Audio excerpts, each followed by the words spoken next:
We've all seen period dramas on the television where two very well-spoken and distinguished gentlemen have a disagreement. And before you know it, they're drawing pistols at dawn.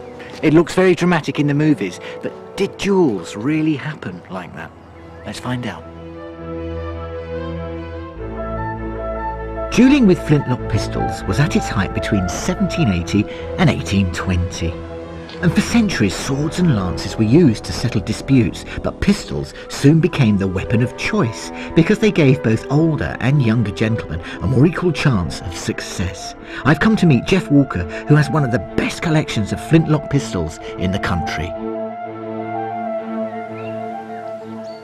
What a wonderful collection. This is just a small part of it. What got you interested in collecting dueling pistols? Well, I've always been fascinated by guns, and dueling pistols in particular show the sort of cutting edge of the gun maker's craft. Yeah.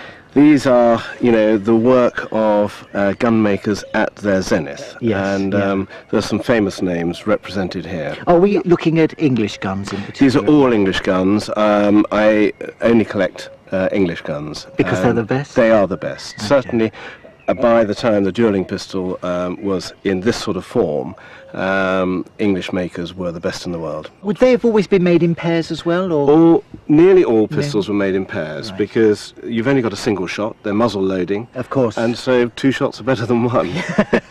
Right. Let's look at some of the collection here and find out the differences between some of the guns. This is the first real sort of set of dueling pistols, if you like. And these are very mean pistols. They've got no sights, there's no decoration, and they would have been made for a particular customer. Right. So the gunsmith would have measured his hand, and these pistols would be made for Custom him. fit. Custom fit. And they should be an extension of your arm, so you could just feel it come up and it would be very natural. And you pick one of these up and they've got a beautiful balance and weight to them. They are so tactile, aren't they? They are. They really are. Yeah. What should I look for when I go to buy a dueling pistol?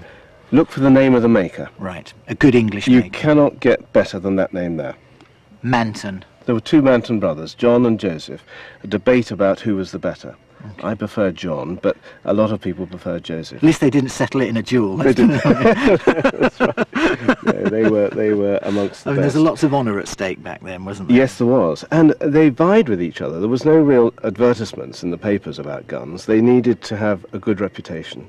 Let's say a set of pistols like that, late 18th century, what would they cost back then? Well, this is a good example. These are Manton. These are the top of the range. John Manton, you know, at his very best. Okay. And these pistols in 1790, I have the receipt, cost £23. That's including the case and the flask and everything. £23.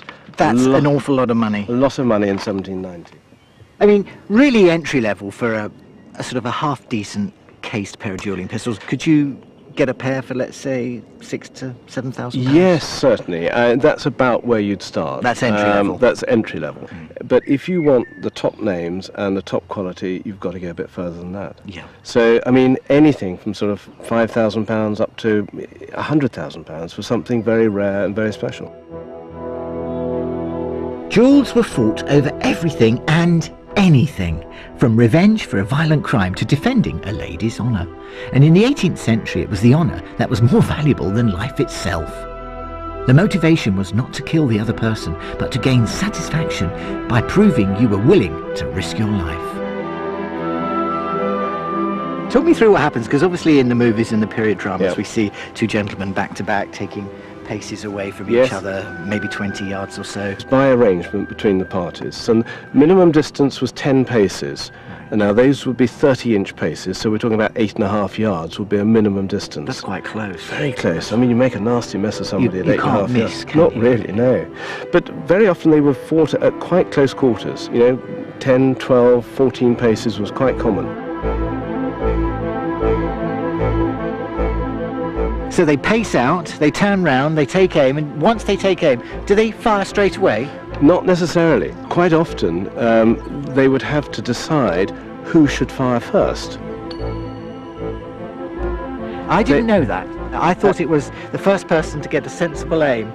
No. The quickest aim, the Quickest quick aim, draw, but turn it's and not. fire. Some duels were fought like that, Right. but more often than not, one gentleman would have to stand and receive fire no. before it was his turn.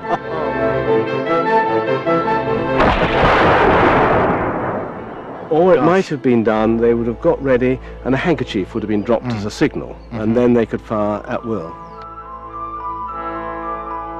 And obviously gentlemen didn't cheat, did they? Or did they? Did they turn after 5 paces? But that's what the seconds were for, I guess, to make sure they were sort of umpires, but it's quite tricky if you've got 2 armed protagonists for a second to say, well, hang on, don't do that.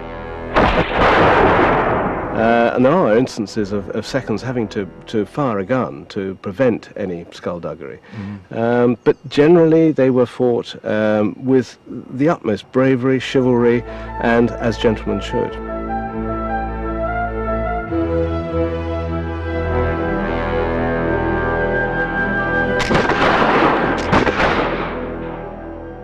I absolutely love these guns. They're so tactile and extremely beautiful to look at. Even though they're quite lethal weapons, they are now real, true antiques, aren't they? They're lovely things just to own and to enjoy the workmanship. Oh, Jeff, thank you so much for showing these. I think you're a very lucky man. Thank you. I've learnt a lot. They're wonderful things.